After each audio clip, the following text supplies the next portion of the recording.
All right, let's go ahead and get started now. Hello, everyone. I'm Tan. Hopefully, you guys are staying warm out there, healthy, all that good stuff. We're going to talk about how to code good today, or well, if you want to be grammatically correct. We're just going to take a step back and look at different ways that you can improve your workflow, I guess, and code better, right? So let's just go ahead and get started. All right, first things first, don't use Git like a monkey. All right, we got a lot of monkeys here. I'm a monkey, but when you use Git, try not to be a monkey, right? What I mean by that is if before you even start working at the most basic level, you should do a Git pull. What a Git pull is, it loads your teammates' changes from online or remote. And if you do it frequently, you avoid merge conflicts, right? So do a Git pull every time you start working in order to avoid these nasty merge conflicts that show up. There's also another operation called Git pull rebase, which basically just put your changes on top of the remote changes. I do recommend this if you're more familiar with Git, because it's just like it automatically merges before you continue. It's not cleaner beforehand. Oh, I'll just do this. All right, does this sound better? Cool. But yeah, if you don't know what like I'm talking about when I say Git pull rebase and what the description is, don't worry about it. Just do a Git pull, and it will automatically just merge your changes with the remote changes. Okay, and even before you commit, you want to do a Git status, right? So Git status will review what changes you've made before you continue and commit them. So for this example here, I did Git status, and you guys can see I deleted the corgi picture. And that's what you do when you want to see what changes you've made. And before you commit, you can also do something called Git diff. Git diff is somewhat similar to Git status, but it actually shows what changes and what file those changes are in. So here I deleted some instruction in README, and you can kind of see like the minuses and the reds indicating like deletions. Right. So with committing to a repository, you want to make sure that you do not commit broken code, right? Broken code is not better than no code, right? Don't do this kind of commit. Your teammate will be sad. You will be sad. Everyone will be sad. Just don't do it, right? Test your code before you push them. All right, so when should you commit? Well, believe it or not, you should commit more frequently than not, right? If you implement a small feature, push it and commit after you test it, push it and commit it, right? Don't do mega commits where you just, fix styling, remove some components, remove a bunch of things, and then do a huge commit. It's going to be a lot harder to like track where your changes were, and it's going to be a lot harder to debug for everyone, right? So make small, minor commits. All right, so here are some quote unquote dangerous Git commands, right? They're dangerous because for the purpose of web lab, you probably won't need to do these. Git reset hard is one that we've actually have been using, and that's basically just delete all your uncommitted changes, right? But when you're working on your own project, you may not want to do that. You might find yourself just spending hours coding, forgetting to commit something, doing a Git reset hard, and just losing all your work, right? So these are quote unquote some dangerous Git commands. If you do want to use them, look them up and then figure out how they're actually being used before you use them. But my recommendation is to avoid them if you're not super familiar with Git. All right. All right, so there are some useful Git commands as well, though. So the one I use a lot is git stash and git stash pop. So these two allow you to sort of temporarily store your uncommitted changes, right? So imagine you coded up something, but you realize that your teammate also pushed something to the repo. What you can do git stash, and then you can pull those changes in, then you can pop those changes out, right? And then just, continue on with your workflow, right? So it just stores and pop your most recent changes in your files. Another useful one that you may not need to use is git branch. There's a whole thing about branching, checking out and what you should do when branching and things like that. TLDR, it just allows you to focus on one issue and allow the code base to not be, modify every time you focus on that, commit to that one issue, right? If that doesn't make sense, don't use git branch. It might turn hairy for you if you're not super familiar with it, but branching in itself is a good Git theory to look at if you're looking to implement multiple features at the same time. Maybe useful for your group projects, depending on how familiar you guys are with Git. So that's it for Git. Went kind of fast there, but mainly TLDR, do a Git pull every time you, before you start working. Do Git status to check to see what changes you have, and avoid some dangerous command. And there's some useful commands here that you guys can also look at, right? Let's go on to code formatting now. So most of you guys should have Prettier by now. Prettier is nice.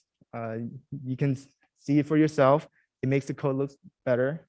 But with Prettier, it is a little bit dangerous because if you can't decide as a team if you want to use Prettier, or if everyone doesn't use it, you run into some nasty merge conflict. So my teammates and I actually ran into this problem before where he auto formatted with Prettier. I had a monkey moment where I did an inconsistent Prettier package and formatted everything my way.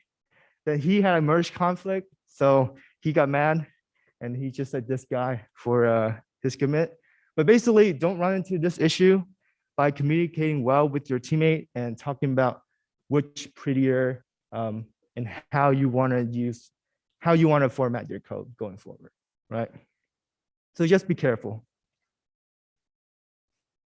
Okay, so there are some support out there to help you code better. And it's subjective whether these tools actually help or not, but I think they're pretty useful and maybe you guys will too. So for Git support, you may not be super familiar with using a terminal.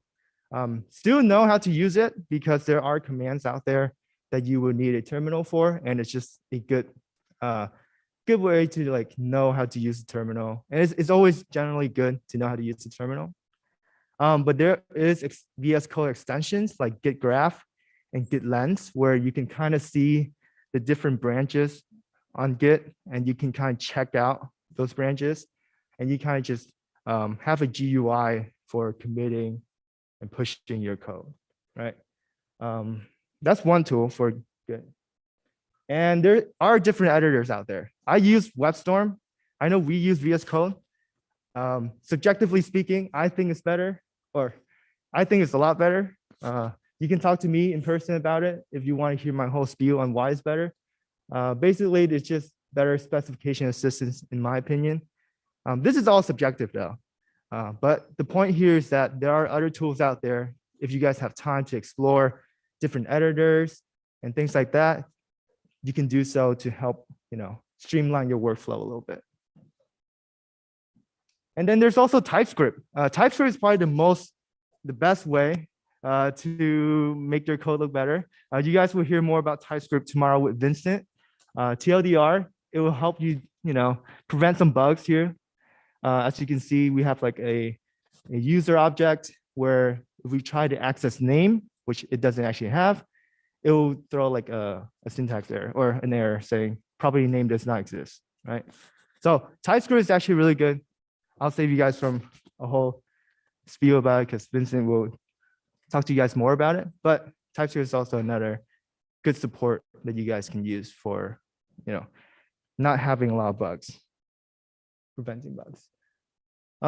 Yeah, so those are some tools, but let's actually now talk about the more important aspect of how you go about writing quality code, right? So in most cases, bad code is a result of bad design, right? What I mean by that is that you should design well from the start, even before you code. I would say when I do a project, 80% of that time is probably be designing and writing specification, and like the rest 20%, well, maybe more, is actually coding, right? So if you design well from the start, you actually don't need to spend a lot of time coding and debugging, right? So, draw out your React component hierarchy, draw out your Mongo schemas, discuss it with your teammates, what the best schemas are. And then also, write out your API specifications, what each route do, what each get and post request do. And then finally, do a wireframe, right? Wireframes are great tools for visualizing how your overall application will work, will look like, right? All the other three components, the Mongo schemas, the API specifications, and React components are sort of like the nitty gritty of how your code would look. But wireframing is how you want to lay out your overall application in the end, right? So combine these tools, it'll help you have a less harder time of coding and just be easier for everyone on your team. Right. If you don't have any design, you don't know what you're making. And this from some dude from Stack Overflow. I just saw this. Right.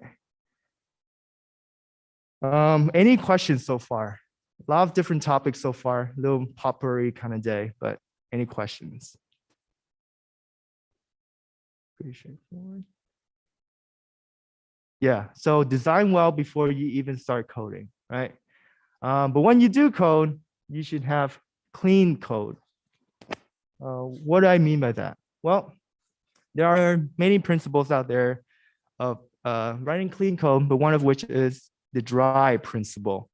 And the dry principle is don't repeat yourself, right? So if you are repeating your code anywhere, you probably want to abstract it into a function or something, right? If you're finding yourself copy and pasting a lot, you probably want to rethink about what you're doing. Things like that, right? Don't repeat yourself. And functions themselves should only do one thing.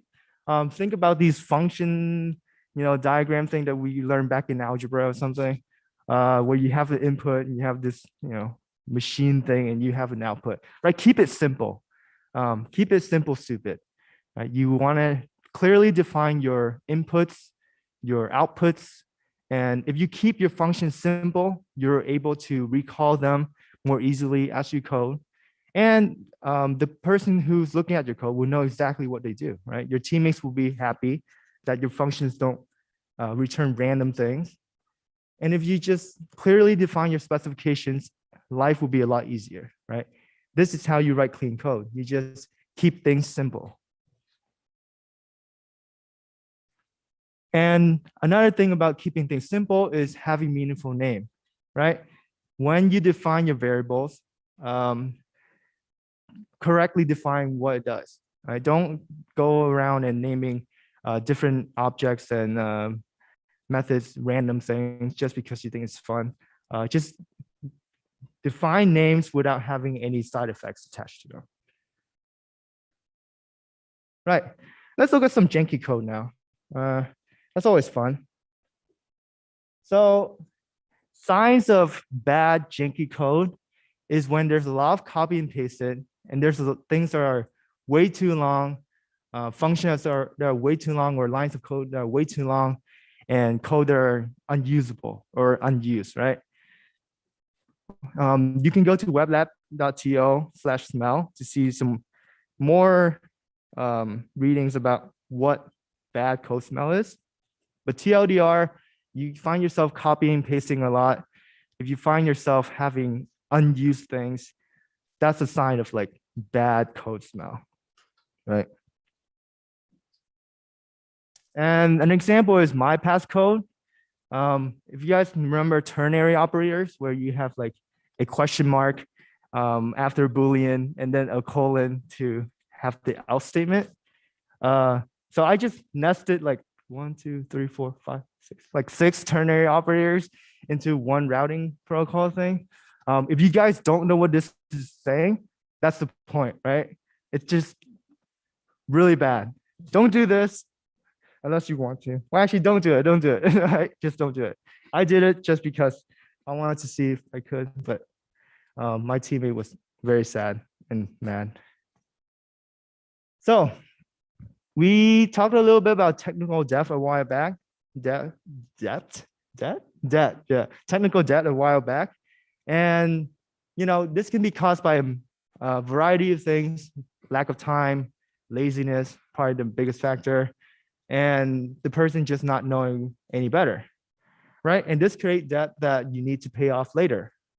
So for instance, if you want to make feature X on your web app, and then it's not quite right, so you put a hacky fix to it, what you end up doing is, if you add more features, and then if you add more hacks, you create this debt that you create over time, right?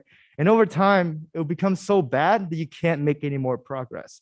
So what you gotta do is just refactor, and spend time doing that, right?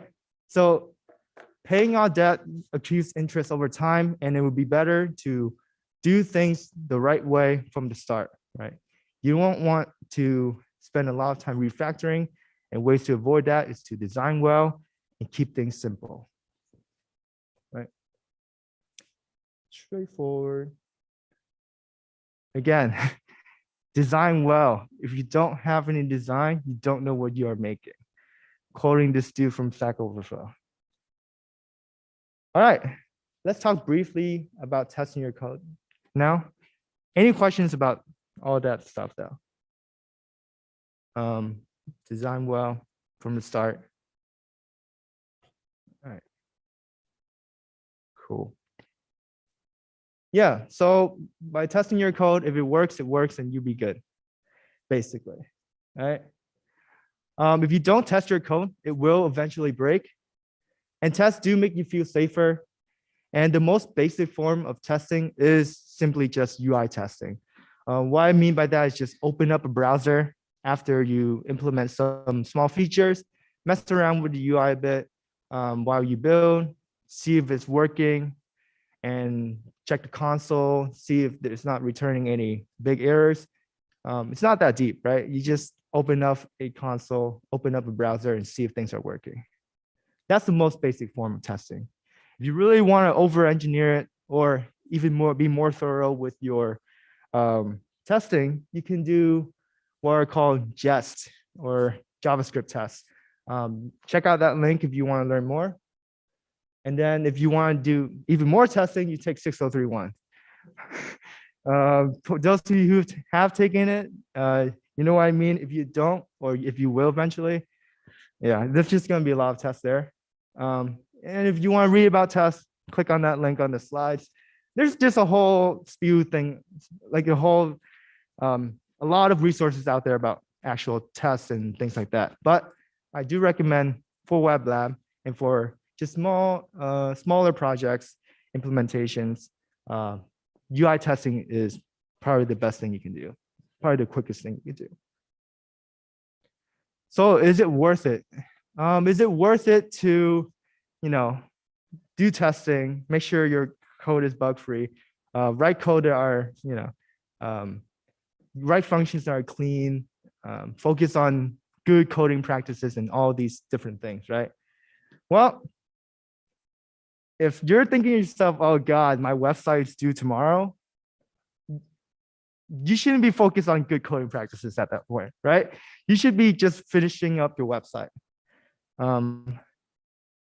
Right? This class is basically a long hackathon. You may need some hacky code, but try to keep it within reason, because at the end of the day, it will come back to bite you. Right? You keep your depth in check and just try to design well before you even code.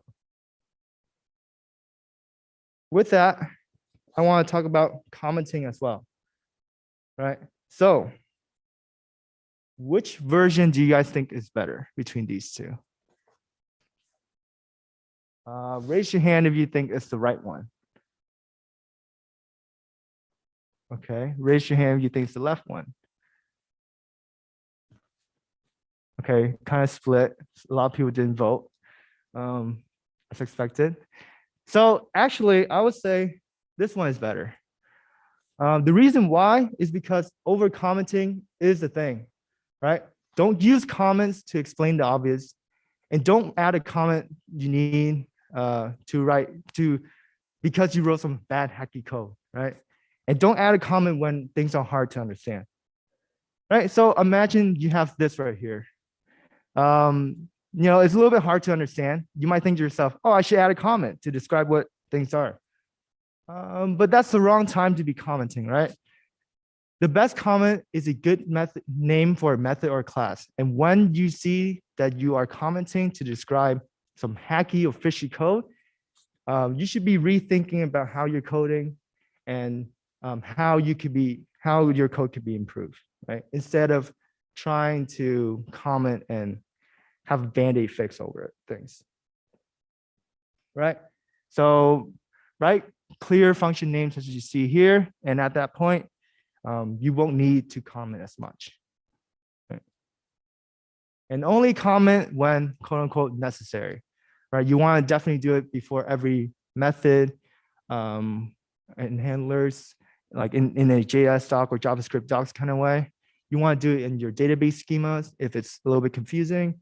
And then you also want to do it in your API routings, right? These are the best places to put comments in, but you shouldn't be commenting like implementation details because you have that implementation. All right, let's talk about debugging real quick now. I'll go a little bit quick here, but imagine you're working on Catbook and you see a bug, right? And you can think about where your bug is coming from as this kind of streamline of information, right? You can think about information coming down from MongoDB to your server, to your API, and then finally to your React front end, right? And you can kind of split this up into a server side / a backend and a client side / a front end, right? And when you talk about bugs, they are distributed all around these different endpoints, different components, right? And to debug, you kind of want to focus on where this bug is coming from by checking your npm start, npm run hot loader, and your console log, right? If you want to find whether this bug is in the front end versus the back end, you want to do a console log and in your files under source. And if it's a front end bug, it will show up on your browser console. If it's a back end bug, it will show up on your npm hot loader and npm start, right? And once you figure out whether it's a front end versus a back end bug, you can kind of slowly narrow down to what specific component it is and slowly figure out your bugs there, right? And finally, you want to fail fast. Say that you finally finish up writing 500 lines of code and then nothing works, right? You have two options here. Option A is you cry because nothing works. Option B is you also cry because now you have to go back to those 500 lines of code and debug everything, right? And in that case, via the conservation of bugs rule, more lines of code is more to debug. So make small, short development debugging loop. You make a small change, then you test your app. You just make a small change and you test your app. With that cycle, you won't have to run into the problem where you're sad and you cry because you have a bunch of bugs via a large change without testing your code at all. All right, so in summary, use Git responsibly, limit hacky code, write code that doesn't need a lot of comment, only comment when necessary, and develop in a tight debug loop, right? Make some small changes, test your application, then make some more small changes. Don't go 500 lines of code without testing anything. All right, there's just some memes here, but that's about it. Kind of a potpourri lecture where you just see a little whole bunch of different things. But yeah, there's just more memes for you guys, and that's it.